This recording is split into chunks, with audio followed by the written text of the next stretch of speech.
Nagbabalik ang PTV Balita ngayon. Kinumpiska ng Bureau of Customs o BOC ang ilang luxury cars ni dating Ako Bicol Party List Representative Zaldi Co. Base na rin sa hiling na intelligence sharing and request ng Independent Commission for Infrastructure o ICI. Ayon sa Customs Bureau, siyam sa 16 na sasakyan ang kanilang nasabsam sa kasalukuyang nasa ICI facility. Nakakitaan nila ng probable cause ang korte para kumpiskahin ang mga sasakyan. Kabilang narito ang kakulangan ng import documentation at paglabag sa customs duties and taxes. Tinitiyak naman ng BOC na sumusunod sila sa due process para walang malabag na karapatan. Ang mahalaga po sa amin ay yung proseso ng importasyon at kung may kakulangan sa mga dokumento sa prosesong ito.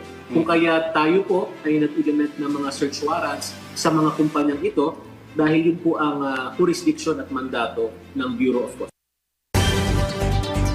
Ipinagutos ni Department of Social Welfare and Development Secretary Rex Gatchalian na dagdagan pa ng 100,000 family food packs ang prepositioned items ng DSWD para sa mga apektado ng pag-aalboroto ng Bulkang Mayon sa Albay. Kasalukuyang nasa 140,000 hanggang 150,000 stockpile ang inihanda ng ahensya para sa Region 5. Patuloy naman ang paghahanda ng mga food at non-food items ng DSWD kung sakaling kailanganin ng karagdagang supply. Maglalaan din ang DSWD ng Cash for Work program para sa mga magsasaka at mangingisda na apektado. Samantala, batay sa ulat ng DSWD, nasa mahigit 1,100 na pamilya o mahigit 4,000 individual ang apektado ng aktibidad ng Bulkang Mayon ang nanunuluyan sa ngayon sa mga itinalagang evacuation centers. Samantala, alamin natin ang ibang balita sa PTV Davao mula kay Jay Lagang. Mayong adlaw, pasakaan og kasong kriminal sa National Bureau of Investigation kon NBI Region 11 ang 12 ka mga personahe sa Department of Public Works and Highways kon DPWH Davao City District Office kalabot sa parayong investigasyon sa gingong anomalya sa flood control projects sa gobyerno. Sumala sa NBI 11, nasayran nga dunay mga infrastructure projects nga wala na kumpleto ug substandard ang pagkahimo sulod sa Davao City. Ang gigahin nga pondo alang niini. Apan pagpaklaro sa NBI 11 nga rekomendasyon lamang ang ilang mahimo sanglit. Ang Independent Commission for Infrastructure kon ICI gihapon ang makadesisyon sa kasong ipasang at batok sa mga personahe sa DPWH Davao City.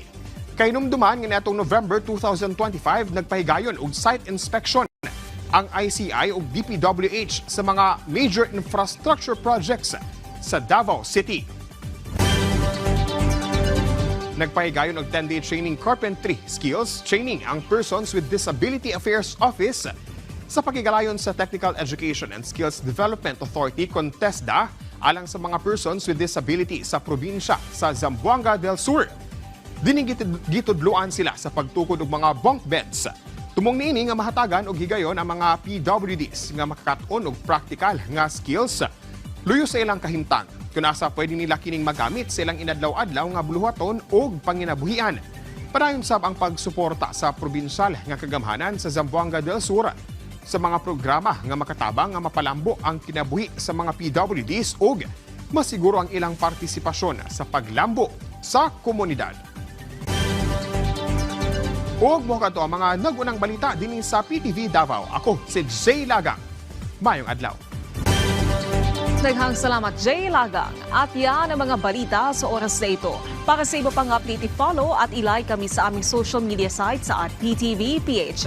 Ako po si Naomi Tiburcio para sa Pambansang TV sa Bagong Pilipinas.